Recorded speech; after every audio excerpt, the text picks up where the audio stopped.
Hey guys, it's me again, and I'm just going to do an ordnance update. It's been several months since the last time I did a video, and I have moved since then, and since then I have attained a great number of new things for my collection here. So I've also never gone in detail with the whole thing. I've just done the small arms and general size misconceptions. So here's everything in my collection so far. You're familiar with a lot of the small arms rounds that I have here. I do have a couple new ones. Let me get something to point with. Over here I have a 303. That's new. You haven't seen that before. And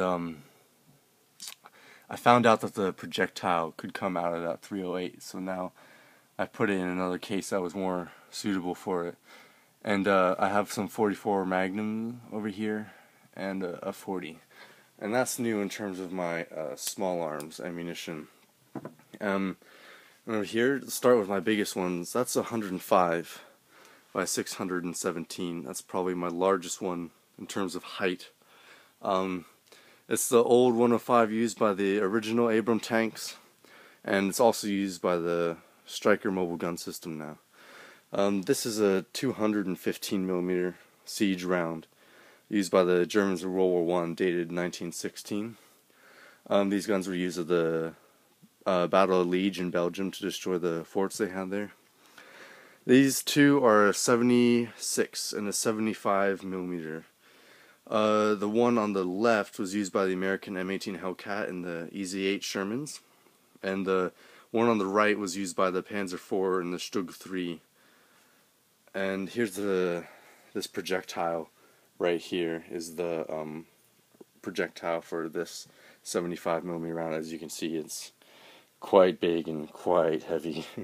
So here I got two grenades. I got M67 and M26, lemon and baseball grenade. And here we got Mark 19 and the M203 grenades, both 40mm. Right here, I just got this a few days ago. This is a 90mm blank, and I actually need to turn it around so you can see the writing on the front there. You can't see it very well. It is rather dark in this basement. I brought my lamp from my room, but it didn't help tremendously. Yeah, so it's in its original cardboard box and everything. The shell's actually in there.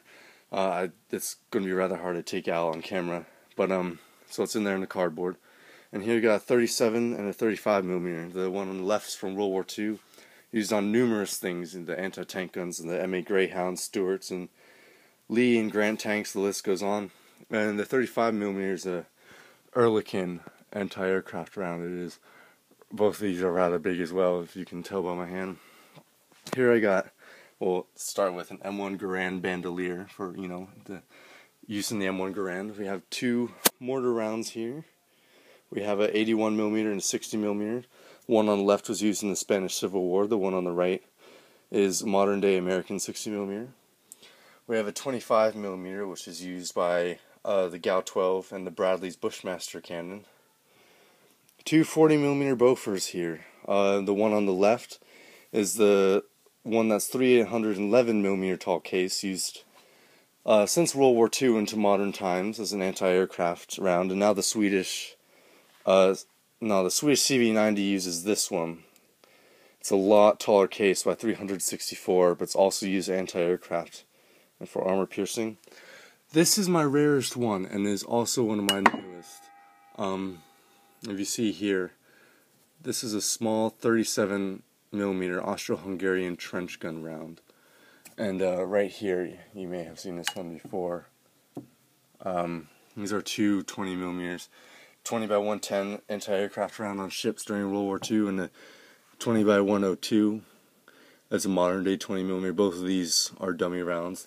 And if you get here, we have a Solithern long 20 by 138 belted, using the Lottie L39 anti-tank guns, and another TP cartridge for the 20 by 102. Here we have another Ehrlichen round, but this one's Spanish produced. It's 20 by 128mm. And here is an unidentified projectile, or an unidentified case that's been cut down, full of 22s and 22 longs.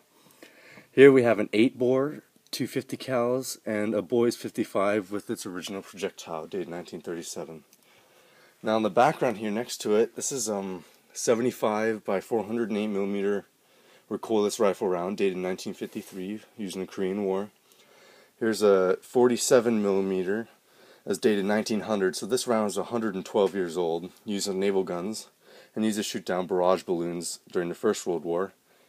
This is a French 75 millimeter, used in the Canon, the 75 1887, I believe. This is a German 77 by 230 rim, used in their field gun during World War I, and this is a 25 pounder, which was used primarily during World War II, but is also used by some third world countries today as an artillery round. It's quite large.